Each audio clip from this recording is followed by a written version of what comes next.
Why I stopped tithing. I stopped tithing many, many years ago. I stopped going to church officially in 2017.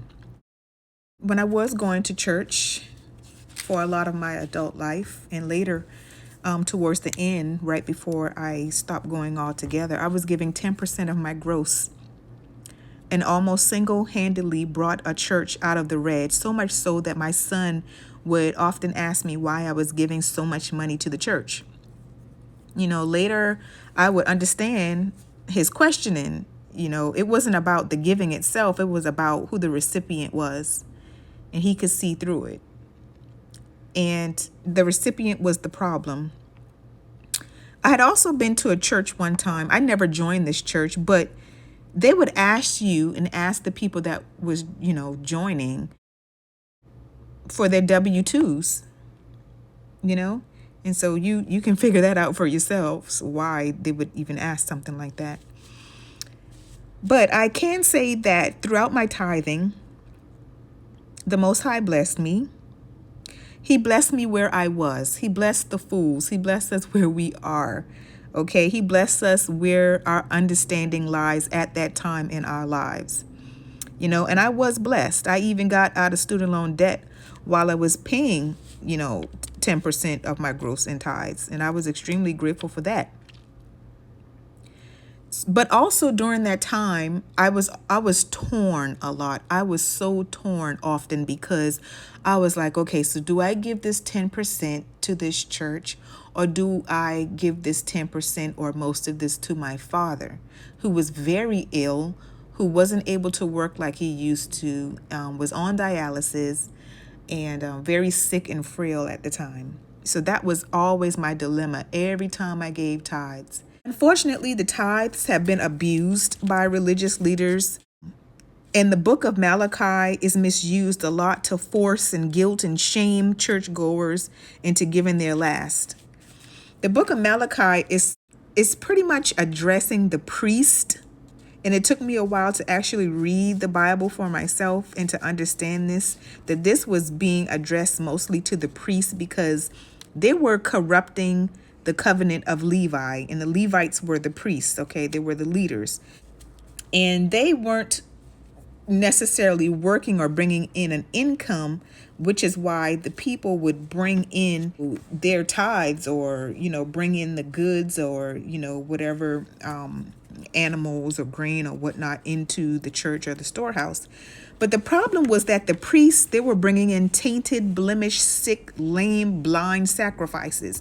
And the Most High didn't want anything like that. He wanted the perfect sacrifice. He wanted things with no blemishes, no issues. And the Levites were sacrificing animals that had issues and problems, and they were not perfect in the sight of the Most High. And that's what the Most High had a problem with.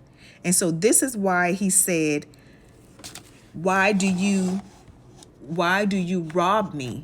And this scripture is misused to parishioners all the time, or churchgoers all the time, because it's often said, why are you robbing God? Why are you robbing God?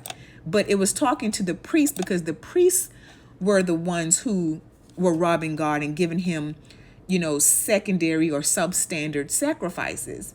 And so in Malachi 8-10 is what's often quoted, and I'm going to read it to you. It says, will a man rob God?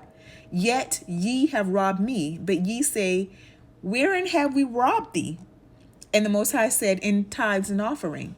Ye are cursed with a curse, for ye have robbed me, even this whole nation. Bringing ye all the tithes into the storehouse, that there may be meat in mine storehouse. And prove me now herewith, said the Lord of hosts, I will not open up the windows of heaven and pour you out a blessing, that there shall not be room enough to receive it. But the problem is, sometimes, this is used to coerce people into giving their last. You have single mothers, you have poor, homeless, people who are suffering, who are hungry, who can't pay their light bill. And this scripture is used all the time for people to give up whatever it is they have in the hopes that they will receive what it is that they need and they want. And that's the point I'm trying to make, that it's the abuse of the scripture and it being taken out of context. He was speaking to everyone, but at the same time, mostly he was speaking to the priests, because the priests were ultimately responsible for bringing the sacrifice to him, or presenting that sacrifice, that final sacrifice to him. All right. So that's a scripture that is misused in tithing. And once I read that, I woke up and I understood this scripture is being misused. And the last but not least, the last scripture that brought me out of tithing was Matthew 15:5, because like I said, I would struggle with the fact that I would ask myself every single time, do I give this to this church, or do I give some of this or most of this to my Father?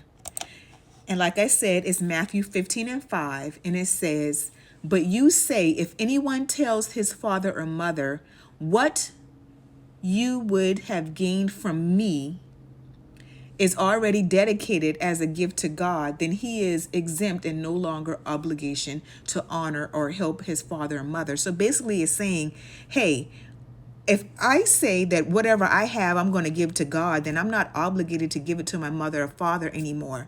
And basically after that, the Most High says, you're abusing the law. You're abusing my commands. You're misquoting, misunderstanding my commands. Didn't I tell you to honor your mother and your father? So the Most High was saying, hey, you're breaking the commandments of the Most High because of the sake of your tradition. Your tradition is to give 10%. However, I said to honor your mother and your father, and you're not giving your mother and your father goods because of tradition. And that's what Yeshua came to break. And a lot of people don't understand. He came to break tradition because tradition was keeping people very heavy-hearted and burdensome under the law. And so, yeah, basically, that scripture is what finally broke me out of tithing. And when I came to a better understanding of it, unfortunately, my dad had already passed and I had some regret. I regretted not being, well, I'm not going to say being able to give him more, because I was able to give him more. However, I still had the veil over my eyes. The veil was over my eyes, so much so that I was giving it outside of my house instead of to my own house.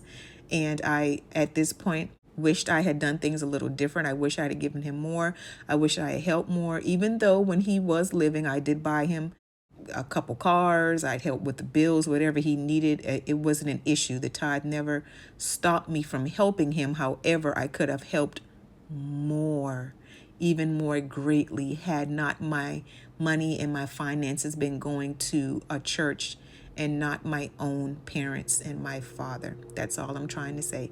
So I want to thank you all for listening. Please let me know your questions, comments, and concerns, or any issues in your experiences with paying tithes. If you've stopped paying tithes, are you still paying tithes? Just let me know.